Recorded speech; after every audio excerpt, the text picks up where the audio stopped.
भागवत शब्दटी हिंदू धर्म पाई महत्वपूर्ण। प्राचीन काल में संध्या हेले भागवत टुंगी शुभुला से नवाक्षरी छंदर अमृतधारा, किंतु आजिर आधुनिक जुगरे ताहा फिका पड़ जाइछि। आउ शुभुनी सेही भागवत बाणी। हेले आज भी अनेक अंचल रही जोंठी सेही ओडियाक प्राणपिंड भागवत चर्चा को बजाय रखा जाइछि।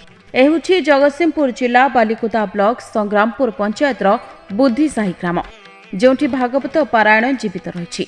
भागवत गुरु को निज ग्राम को निमंत्रण करी एक सप्ताह भागवत पारायण करिथांती गाँ लोके। ग्रामर समस्ते एकाकार होई हरिनाम संकीर्तन रे मज्जी जाइछंती। पूरा ग्राम होई उठिछि उत्सव मुखर। एही कथा बहु पुरातन कालरू रही आसीछि। एही महान परंपरा बजाय रखिथिबारु बुद्धिसाही ग्राम को चारियाडू प्रशंसार सुओ छुटुछि। ସେହି ପୌରାଣିକ ତଥ୍ୟ ସୁସ୍ଥ ସମାଜ ଗଠନରେ ଏକ ପ୍ରକାର ବ୍ରହ୍ମାସ୍ତ୍ର। ସେଥିପାଇଁ ତ ଅନେକ ବିଦେଶୀ ମଧ୍ୟ ଏବେ ଆମ ଭାଗବତ ସଂସ୍କୃତି ପ୍ରତି ଆକର୍ଷିତ ହେଉଛନ୍ତି। ଜଗତସିଂହପୁରରୁ ଶିବଦତ୍ତ ଭାରତୀଙ୍କ ରିପୋର୍ଟ, NNS ଓଡ଼ିଆ।